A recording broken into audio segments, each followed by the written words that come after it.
আসসালামু আলাইকুম, সবাই কেমন আছেন? আমি মন্তব্য চ্যানেলের পক্ষ থেকে সবাইকে স্বাগত জানাচ্ছি। আজকে আমরা যাব সিলেট শহর থেকে বিছানাকান্দি। এর আগে আমার কখনোই যাওয়া হয়নি, তো আজকে আমরা শেয়ার করব কিভাবে সিলেট শহর থেকে বিছানাকান্দি গেলাম এবং বিছানাকান্দি যেতে কত টাকা খরচ হয় এবং কিভাবে যেতে হয় সবগুলো শেয়ার করব। ভিডিওটি শেষ পর্যন্ত দেখার জন্য অনুরোধ রইল। সিলেট শহর থেকে আমরা লেগুনা ভাড়া করেছিলাম 9 জন লোক মোট। আমাদের 1300 টাকা ভাড়া লাগিয়েছিল। বিছানাকান্দি যাওয়ার পথে বিভিন্ন বিভিন্ন নয়নাবের রাস্তা পড়ে, আপনার মালনীছড়া, চা বাগান, অনেক সুন্দর সুন্দর রাস্তা আমরা দেখেছি, উপভোগ করেছি। চমৎকার জায়গা, খুব সুন্দর জায়গা। আসলে ওখানে না গেলে বোঝা যাবে না। অসাধারণ, চমৎকার। মনে হচ্ছে প্রকৃতি তার সৌন্দর্য ঢেলে দিয়েছে রাস্তার মধ্যে, চারপাশে দেখতে পাচ্ছি আমরা। তারপরে খুব সুন্দর জায়গা, নতুন করে রাস্তা করতেছে, রাস্তার অবস্থা খুবই খারাপ।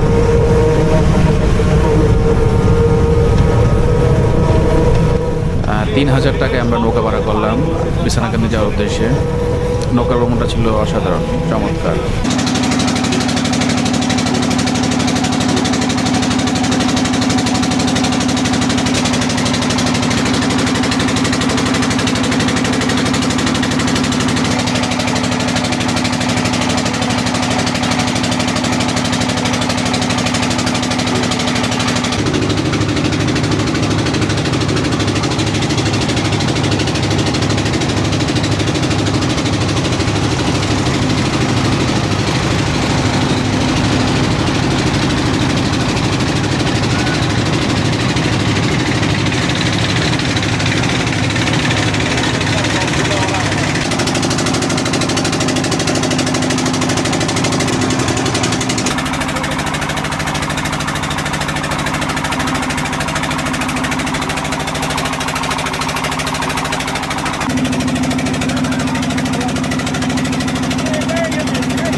বিছানাকান্দি চলে আসলাম। অসাধারণ সৌন্দর্য চারিদিকে। সবচেয়ে সুন্দর লাগতেছে পাহাড়গুলো, যদিও পাহাড়গুলো আসলে ইন্ডিয়ায়। বিছানাকান্দি চলে আসলাম, কিন্তু খারাপ লাগতেছে পাহাড়গুলো। এই পাহাড়গুলো এত সুন্দর, কিন্তু এগুলো নাকি বাংলাদেশে না। ভাবা যায় কিন্তু কত সুন্দর। এই যে বিছানাকান্দি, এখানে দেখি আমরা কিছুক্ষণ সময় অতিবাহিত করব। অনেক সুন্দর আসলে, বিশেষ করে পাহাড় এবং এই যে পাথরের মাঝখানে পানি। চমৎকার লাগছে ভিউটা। ওকে, আমরা বাংলাদেশ ইন্ডিয়া বর্ডারের ঠিক কাছাকাছি চলে আসছি। অসাধারণ ভিউ, চমৎকার, এত সুন্দর ভিউ বলার বাহিরে। এখানে না আসলে বোঝা যাবে না এত সুন্দর একটা জায়গা। পাথর এবং পাথর নিচে স্বচ্ছ পানি, পরিবেশটাকে করেছে অসাধারণ। ও, এখানে ব্যাঙ আছে দেখা যায়। এই দেখেন ব্যাঙ, ব্যাঙ দেখুন। ও, মেবি এখানে মাছও আছে। এই যে দেখেন, দেখি মাছ দেখা যায় কিনা। এই যে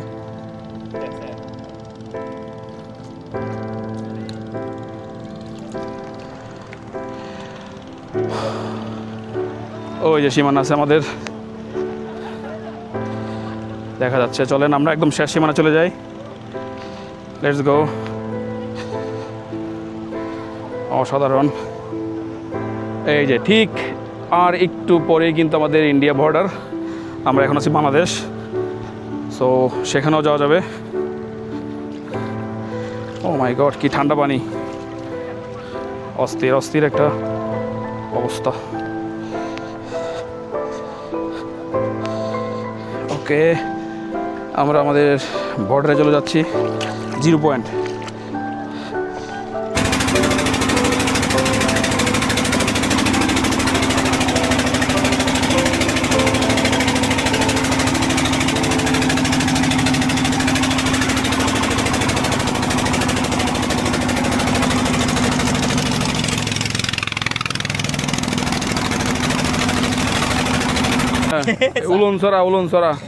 উলনছড়া না, আমরা এখন উলনছড়া নামলাম। বিছানাকান্দির পরে উলনছড়া নামক একটা জায়গা আছে, এখানে ঝর্ণা আছে।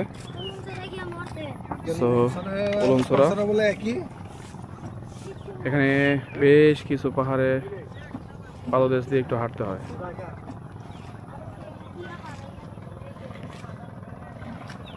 চলে আসলাম মালনীছড়া চা বাগানে, বাংলাদেশের প্রথম চা বাগান এটি।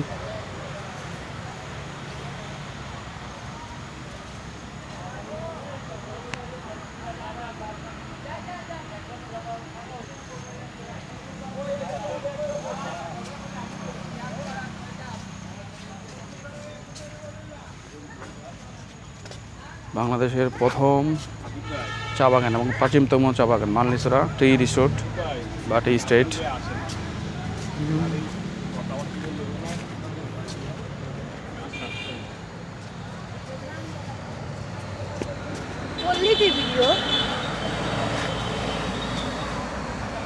মালনীছড়া টি গার্ডেন বাংলাদেশের প্রথম এবং সবচেয়ে প্রাচীন চা বাগান বলে এটাকে মালনীছড়া। এটা এয়ারপোর্ট রোডে অবস্থিত, সিলেট শহর থেকে মাত্র 6 কিলোমিটার দূরে এটি। লুক এট দ্য ভিউ, মানে অসাধারণ, খুবই ভালো লাগতেছে প্রথমবারের মতো এত সুন্দর একটি চা বাগানে আসতে পেরে। দেখুন এখানে ভিউটা দেখুন, এখানে অসাধারণ লাগতেছে। এই যে উপর দিয়ে একদম পানি বেয়ে নিচে নেমে যায়, অসাধারণ।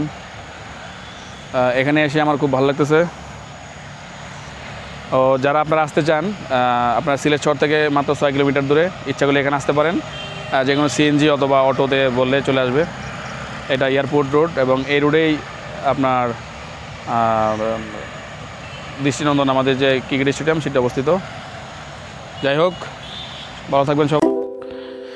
আসুন জেনে নেই এবার সিলেট শহর থেকে কীভাবে বিছনাকান্দি যাবেন। শহর থেকে লেগুন অথবা সিএনজি ভাড়া করতে পারেন, 2000 থেকে 8000 লাগতে পারে।